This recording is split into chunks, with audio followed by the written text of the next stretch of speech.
My name is Access Episode 56 and I'm full of amazing things. Here they are. We're off to Guildford for a day with Kings of Speed Criterion.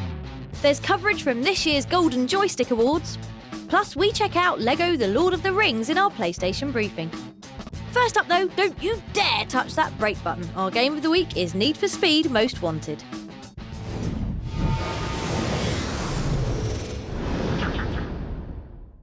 What kind of numpty doesn't love cars?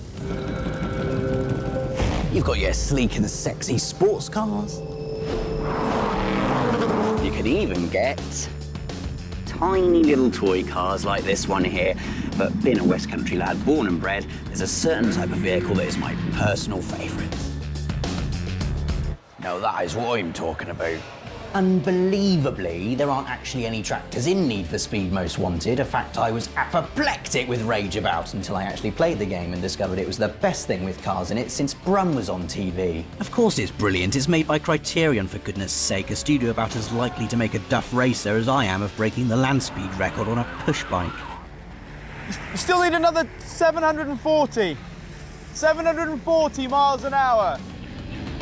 The first reason it's brilliant are all the cars. There are loads of them, and here's the best bit, you don't need to poodle around in a Skoda for 20 hours to unlock them all. Each model is hidden throughout the sprawling automotive paradise that is Fairhaven City, and all you have to do to get behind the wheel is find them. It's like Criterion know we're all a bunch of squalling YouTube generation babies and just gave us the entire sweet shop right from the beginning to shut us up.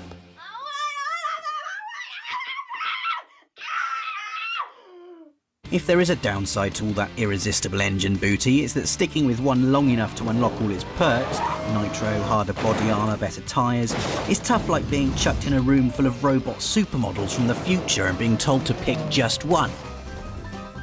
Yes. Oh, actually. Oh.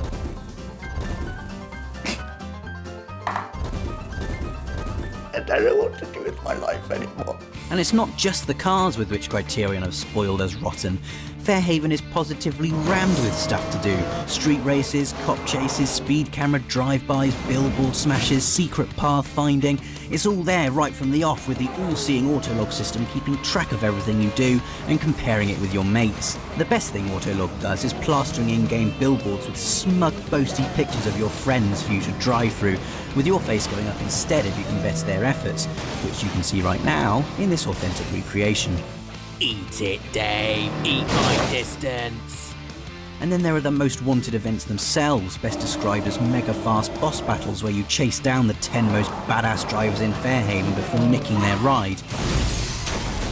Most Wanted is on PlayStation Vita as well, and lets you transfer all your points and unlocks so you can continue on the go. Both versions are huge, deliriously fast, out on November the 2nd, and are basically essential for anyone who likes stuff that is completely awesome. And just for the record, I actually quite like Skodas.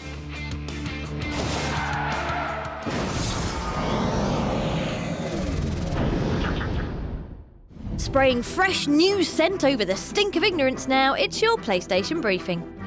We begin in the land of Middle-earth, which, if we're honest, is looking a bit blockier than we remember it. But that's because it's all made of LEGO. Yes, it's the one you've all been bawling on forums for, LEGO The Lord of the Rings. And we spoke to the One Ring, Telltale Games' Philip Ring, and asked him if they'd put in a really funny Legolas joke. There's some Lego-based humour, shall we say, in there. And that's what the LEGO Lord of the Rings is about, making sure that we bring the LEGO humour and kind of like looking through a LEGO lens at this world. But it is still very much a Lord of the Rings experience, and we want to keep true to that side of things. Can't believe his name's Philip Ring. Also on our radar this week is Fuse, the new shooter from Insomniac that used to be called Overstrike, but has ditched the cartoony vibe and stuck in loads of outrageous guns. We had a chat with the developers to learn more. I'd say Ted Price is probably the most insane weapons guy we have. I have a part, certainly, in designing the guns, but there are a ton of people who contribute. And I think that we all share a passion for really satisfying weaponry in our games. It's been something that's part of our DNA since we started at Insomniac. That's your briefing done for now. We'll have more news for you next week.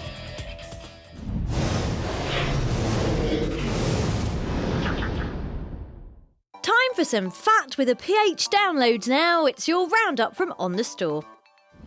If you had a time machine, where would you go? We bet to when Killzone first came out in 2004 would be pretty high on that list, in which case we've got some excellent news. The original PS2 shooter is now available as a full-on digital title on the PlayStation Store. Download it and look back through the eyes of PlayStation history at the game that spawned one of this generation's most iconic series. Speaking of iconic, PlayStation Vita owners have got it sweet this week with the release of Street Fighter Cross Tekken on the handheld. It looks bloody gorgeous, has an endless roster of fighters, and means you can make Ryu and Kazuya have a big sweaty man tussle any way you want. Also on PS Vita this week is Super Monkey Ball Banana Splits, with a Z because it's so gangster, a crackers platforming adventure that makes excellent use of the Vita's tilt functions as well as letting you create your own play areas. It's available for download right now and is the best game about a monkey trapped in a transparent plastic sphere we've ever played. Just don't tell Peter. That's your lot from the store this week.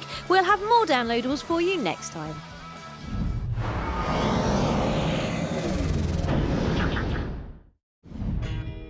Glitz, glamour, good-looking people.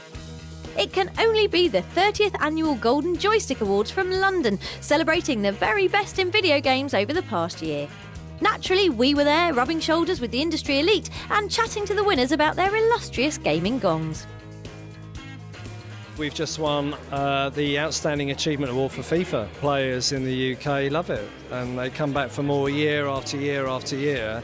They're only going to do that if it's a great game, and it's a real privilege to receive. I'm taking it home and keeping it, it's mine. And this is what we've won, which is the best handheld game of the year. It's terrific, yeah, no, I'm really, really pleased, because obviously it's a terrific game, and probably send it to Naughty Dog, because I'm sure the guys there would really, really appreciate it the most. I think they deserve it. It's amazing. To win these awards mean so much because they're voted for by the gamers. There's nothing better than that. We're delighted to win. We really appreciate all the support from the fans out there, which is fantastic. Thank you. I'm a big fan of Skyrim. That's the one. That's the one I have been playing actually. Is that one? But do you know what? Not enough, because it won Moment of the Year, and I don't recognise it. That's an aspect of the game I haven't even explored yet. Thanks to everyone at the ceremony and congratulations to all the winners.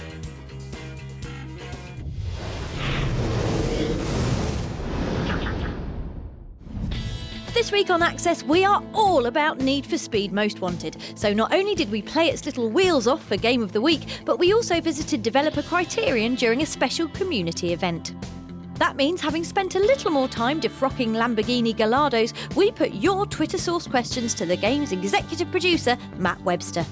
Firstly, Paul Hibbs asked if Most Wanted controls like Burnout Paradise, Hot Pursuit, or completely different to both. We want players to be able to drive the cars the way they think they can drive the cars. People think that means that there's not a deep simulation going on underneath, and that's not the case. There is a very, very sophisticated simulation goes underneath. We then sort of layer the magic on top, and then where you'll begin to see the similarities is in how the cars corner. And Chris Bowers asked, is the Vita version equal to the console version? What are the differences? We're really pleased with the Vita version. We set out to make as close to the full HD consoles and experience as we possibly could, and that's pretty much what we've ended up with. We've had to make a few compromises, but apart from density of traffic and number of players that you can play online, the experience is exactly the same. After that, we ploughed back into a multiplayer session, which was amazing. But don't take our word for it. Listen to these trustworthy chaps. I really liked it. I was a big fan of the original Need for Speed, and the fact that they're redoing it with this brand new 2012 edition of Need for Speed Most Wanted is awesome. Really like the whole experience. You can switch between cars nice and quickly. The range of cars they've got in there is huge, lots of customizable options as well, so really enjoying it. Well, I've just been playing against a friend, and we've just been going at each other for the billboard score, the furthest you can go off a ramp. And that's just what I found most fun about Need for Speed so far. And there you have it, the undeniable truth. Need for Speed Most Wanted is amazing and out on Friday the 2nd of November.